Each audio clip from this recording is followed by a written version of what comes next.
E, recentemente, o Superior Tribunal de Justiça manteve o pagamento de alimentos compensatórios de 4 milhões a uma mulher que entrou com a ação depois do divórcio. E esse é o nosso assunto de agora. Você vive essa realidade, sabe muito bem como é isso, parou de trabalhar para se dedicar à casa, se dedicar à família. Como é que ficou a sua vida financeira? O casamento chegou ao fim, ficou com a mão na frente, outra atrás. Isso serve tanto para homem quanto para mulher. Participa com a gente, porque aqui no nosso estúdio eu recebo Diego Avilar, psicólogo, Kelly Andrade, advogada. Boa tarde, sejam bem-vindos. Boa tarde. E a gente também recebe aqui a Tamires, que ela vai contar a história dela para a gente. Foi quanto tempo de união, de casamento, Tamires? Boa tarde, seja bem-vinda também. Obrigada. O total, assim, de união estável e casada mesmo no civil, a gente viveu junto ali cerca de 9 anos. 9 anos. E o que aconteceu nesses 9 anos em relação à sua vida profissional e o casamento que foi chegando ao fim? Como é que foi isso? Quando eu conheci ele, eu era cabeleireira, trabalhava com a minha mãe no salão de beleza e fazia faxinas domésticas por fora, né? E logo quando eu casei, eu parei de fazer as faxinas, continuei ali com a minha mãe nos finais de semana, mas fiquei sobrecarregada e fui deixando aos poucos. Quando eu me dei conta, eu já tinha abandonado a minha mãe para ficar só cuidando de casa mesmo, porque eu não dava conta. Eu tinha um filho pequeno, né? E sozinha para fazer tudo, então eu tive que deixar o salão para ficar em casa.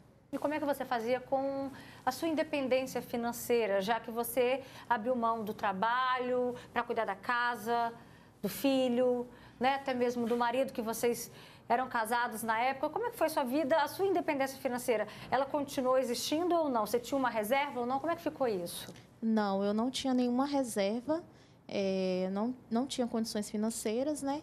Mas, assim, eu procurei me reinventar, fazer alguma coisa, assim, dentro de casa mesmo, né? Comecei a fazer bolo de pote, mas, assim, era mesmo para me ocupar, porque renda mesmo eu não tinha renda, não tinha como ter uma independência financeira. Não era o suficiente para você se manter, por exemplo? Não, de jeito nenhum. E aí o casamento chegou ao fim, qual foi sua realidade?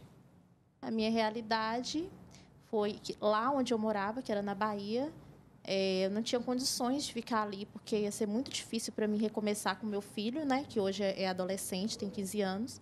Então, eu resolvi vir para cá, para Vitória. E com a prática, alguma experiência que eu tinha já fazendo bolo, eu vim para cá e hoje eu faço brigadeiro gourmet e comercializo na praia.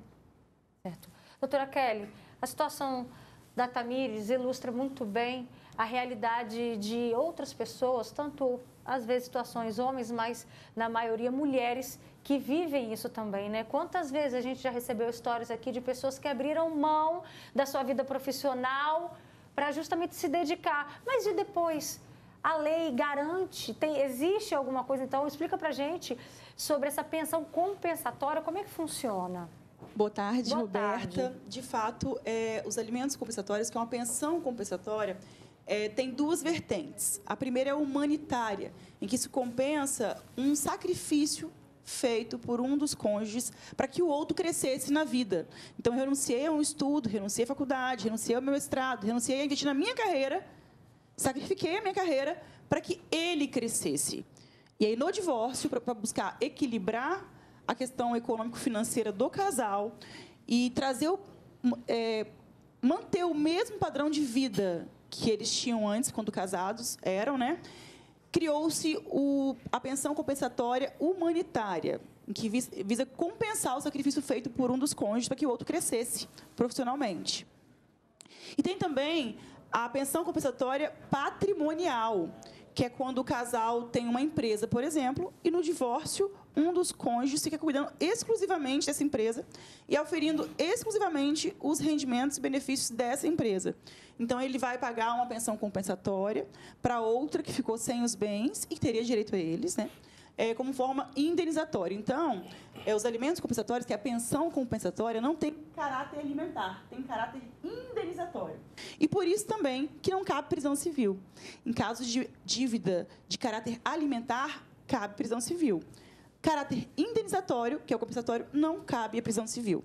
Então, é uma espécie de indenização àquele cônjuge que saiu prejudicado em relação na questão financeira do casal.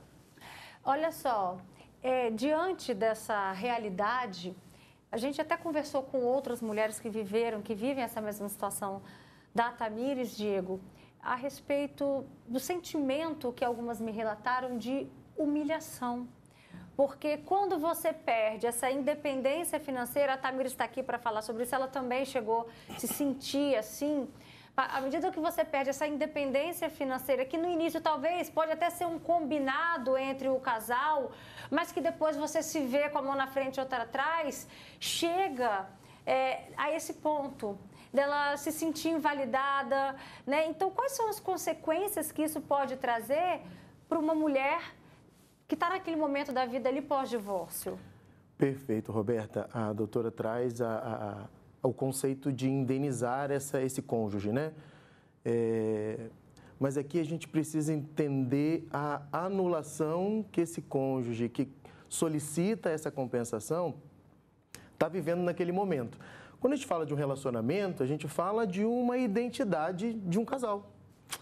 Então, você e o seu esposo criaram uma identidade entre vocês. Vocês vivem uma identidade, uma intimidade. Então, falam a mesma língua, o mesmo conceito, trabalham em prol da mesma estrutura.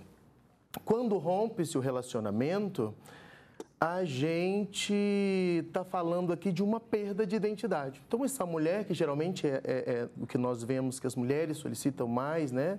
Estão mais nesse sentido, perde-se também dessa mulher a sua identidade feminina, sabe? E o seu poder de aquisição. Então, toca no financeiro. Essa mulher perde toda a estrutura, o emocional dessa mulher fica abalado, porque quem sou eu agora aqui nessa sociedade? Qual é o meu poder aqui nessa sociedade? Uma vez que eu abrir mão da minha estrutura de estudo, de trabalho, de montar uma estrutura própria, já que era uma relação, né? Já que era um casal, uma família, nós vivemos um para o outro. O outro teve a sua estrutura mantida, cresceu, estudou, se formou, graduou, e eu supria a casa, né? A estrutura do relacionamento. Quando eu saio, o que eu tenho agora? Né? Como eu vou construir isso agora? Tem sozinha? Aqui comentários de pessoas que passaram por isso. Tem uma telespectadora que fala, esse é o meu caso, eu fiquei casada 28 anos e nunca trabalhei fora. Tem gente dizendo, eu vivi 13 anos, tive filho, levei chifre, agressões e ainda saí com a mão na frente e outra atrás, porque ele não queria a separação. Não levei nada, a não ser minhas roupas.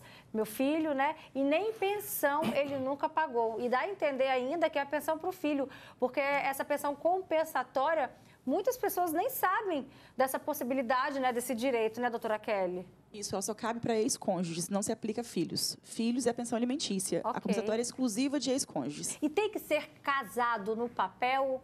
Como é que a união estável, como é que funciona isso? Então, não de forma necessária, uma vez que a união estável, ela tem a mesma idade jurídica de um casamento civil, né? A diferença é realmente em razão dos regimes aplicados. No casamento, você escolhe vários regimes diferentes que são possíveis, e já a união estável aplica-se à comunhão parcial de bens. Então, não tem que ser casado, pode haver também uma união estável, a fim de que se peça os alimentos compensatórios. Olha só, tem vários comentários, vamos aproveitar para poder tirar as dúvidas com a doutora Kelly, aproveitando a presença dela aqui. Tem gente falando, quando eu me separei, o advogado falou que eu tinha direito à pensão, além da pensão do meu filho, né? Só que eu não precisava, pois eu trabalhava na época. Então, no caso, a mulher trabalhando, ela não tem direito. Eu estou falando mulher, gente, pegando como exemplo aqui a Tamires e como exemplo também dessa decisão que a gente anunciou aqui, tá? Se a pessoa estiver trabalhando, não cabe. Então, ao longo dos anos, essa situação da pensão para ex-cônjuge mudou bastante, né? Lá atrás, quando eu comecei a advogar, quase 20 anos atrás, era muito comum as mulheres pedirem a pensão para si, porque ficaram se dedicando à família, aos filhos a vida inteira, e quando se separavam, não tinham o que fazer da vida, para onde recorrer para poder sobreviver. Então, assim, era para a própria subsistência, né?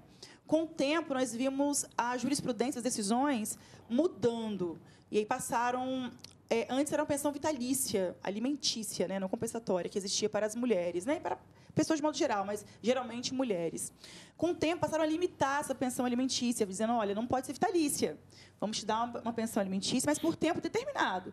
2, 3, 4, 5 anos. E, para isso, tem que haver duas situações. Primeiro, você está fora do mercado totalmente por motivo de saúde ou por motivo de idade. Então, para a mulher receber uma pensão alimentícia do ex-cônjuge, teria que provar que estava acamada, por exemplo, que não tinha condições nenhuma de trabalhar, ou, por conta da idade, estava fora do mercado de trabalho e não conseguia voltar também.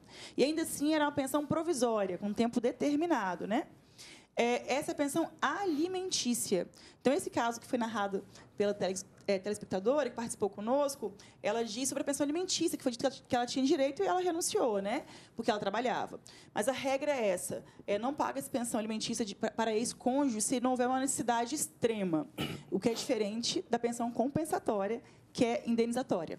Você de casa que está acompanhando a gente agora, são 2 horas e 41 minutos. Manda seu comentário, sua pergunta sobre esse assunto. Conta pra gente o que você viveu. Tem muitos casos chegando, tem gente dizendo, eu separei do meu ex faz 16 anos e na época ele não me deu nenhuma assistência. Eu posso requerer isso agora? Eu fui casada por 10 anos. Daqui a pouquinho a doutora Kelly responde pra gente. Mas o Diego estava falando sobre o sentimento de anulação. Como é que você se sentiu, Tamires, diante disso? Eu precisei de um tempo para me recuperar, porque eu entrei em depressão profunda, né? E quando eu vi que eu estava ali pronta para seguir sozinha, eu enfrentei a estrada, mas muito frustrada, assim, me sentindo meio que atrasada, sabe? Com 31 anos, tendo que recomeçar. Então, eu me senti meio para trás. E pelo fato de você ter ficado um período, né, fora do mercado de trabalho, isso te deixou, isso alimentava ainda mais esse sentimento de tipo, será que eu vou conseguir um trabalho? Será que eu vou conseguir correr atrás? Isso te angustiava? Muito, sempre. Ainda hoje, de vez em quando, bate aquele desespero, né? Por ser mãe solo também, nunca tive ajuda do pai. Então, sempre, de vez em quando, ainda bate desespero, mas sempre firme e forte. Já não é fácil, né, Diego? Você encarar uma separação e ainda se deparar com o recomeçar do zero, né? Pensar em atualizar o currículo, mas que currículo, sendo que eu fiquei parada, trocar o pneu com o carro andando, né? Acaba que a mulher... E esse cônjuge, né? Vamos falar de um gênero aqui que a gente já começa a mudar um pouco o cenário nesse momento atual da história. Acaba que esse cônjuge que solicita essa pensão compensatória, ele precisa contar com uma equipe, né, de apoio, aquela rede de apoio familiar, para se redescobrir na vida, tanto emocionalmente, capacidade de amar de novo, de se relacionar de novo, construir essa estrutura toda novamente, né? E aqueles que ainda não se formaram, não se graduaram, não se profissionalizaram. Você sabia desse direito, dessa possibilidade da pensão compensatória, Tamires? Não, descobri hoje. É muito comum, né? As mulheres, principalmente... Mais uma vez, eu até peço licença, né, para a gente corrigir esse termo. Eu falo as mulheres, é porque as mulheres... Né, na maioria das vezes, mas isso vale tanto para homem quanto mulher, né, doutora Kelly? Sim, o caso ficou mais conhecido, esse termo, a expressão e o instituto, pensão compensatória, alimentos compensatórios, ficou mais conhecido no caso da Ana Hickman, né? Ela foi condenada a pagar 15 mil por mês ao ex-esposo dela, né? Em razão da questão da diferença mesmo econômica, né? Ele não tinha outra fonte de sobrevivência a não ser contribuir para o crescimento dela. E quando separados, mesmo com todos os motivos que levaram à separação, a justiça entendeu que ela deveria pagar os alimentos compensatórios para ele de 15 mil reais por mês. Daí que veio à tona, Ele empresariava ela, né? Sim. Era a mesma empresa. Então, de alguma forma, ele ficou sem renda. Sem ter como manter o padrão de vida que ele tinha, né? Por isso, então, os alimentos. O senso comum, na época, se revoltou com a situação, né? Mas é um direito, de fato, é pouco conhecido, pouco aplicado, por conta das exigências, qual o caso que se aplica. E não é algo automático, viu, Roberta? Para filhos menores, por exemplo, a pensão alimentícia entrou com um pedido, comprovou o vínculo lá de parentesco, né? E já decreta de imediato a pensão alimentícia. É algo que é um direito certo que vai conseguir a pensão para o filho menor. Agora, esse tipo de pensão não é garantido. Depende muito do caso concreto, da avaliação do juiz, das provas que são feitas, né? Então, não é tão fácil de conseguir os alimentos compensatórios. Tem que ser algo muito bem comprovado. E aí, aquela pergunta que eu deixei no ar, né? Pessoas que já tiveram relacionamento há muito tempo, passaram-se 10 anos. E aí, essa pessoa consegue, né, fazer essa solicitação agora? Mas antes, deixa eu só ler mais comentários. Tem gente falando, eu fui casada há 12 anos e quando me separei, meu ex me deixou com 25% da pensão, pois eu parei de trabalhar para cuidar dos nossos 5 filhos e hoje, após 7 anos, ele quer tirar. Ela quer saber se isso é possível. Calma, vai guardando aí as respostas. Boa tarde, estou passando isso tudo. E o pior, estou vivendo de doações. Eu fui casada por 12 anos em união estável, universal, de bens. Temos 3 imóveis, eu estou morando de favor. Tem outro relato. Boa tarde, Roberta. Eu tive esse problema. Eu era cabeleireira, abri mão do meu trabalho para ajudar a montar uma empresa. Ficamos juntos 10 anos casados. Quando eu separei, eu não tive nada da parte da empresa. Ele ficou com tudo. Fiquei a ver navios. Doutora, respondendo então aquelas principais perguntas, explica pra gente. Existe um princípio que rege o direito de família, que é o princípio da solidariedade. É ele que dá, por exemplo, o direito a um filho maior de idade, que tem uma necessidade e não tem como se sustentar, de pedir pensão para o seu pai. É o mesmo princípio que dá direito à mãe idosa a requerer os alimentos dos seus filhos, que paguem pensão alimentícia para a mãe e para o pai idoso. Então, esse princípio é o que rege as relações familiares. No caso de uma separação, dissolveu, então, a relação, né, matrimonial. Mas pode ser que, não havendo parentes próximos do necessitado, que ele possa vir a requerer, sim, do ex-cônjuge. Mas são casos excepcionais. A regra é que a obrigação principal de prestar alimentos é daquele parente mais próximo. Então, o ex-cônjuge está um pouquinho mais distante em relação às obrigações, né? Existem sempre parentes mais próximos ali, filho, pai, mãe, irmão, né? Que tem uma obrigação principal de sustentar aquele que passa por necessidade pontual específica, né? Perfeito. Gente, obrigada pela participação de vocês. Uma boa tarde. E sucesso aí com os seus brigadeiros gourmet nas praias. Obrigada. Tá bom, Tamires? Um beijo, tá?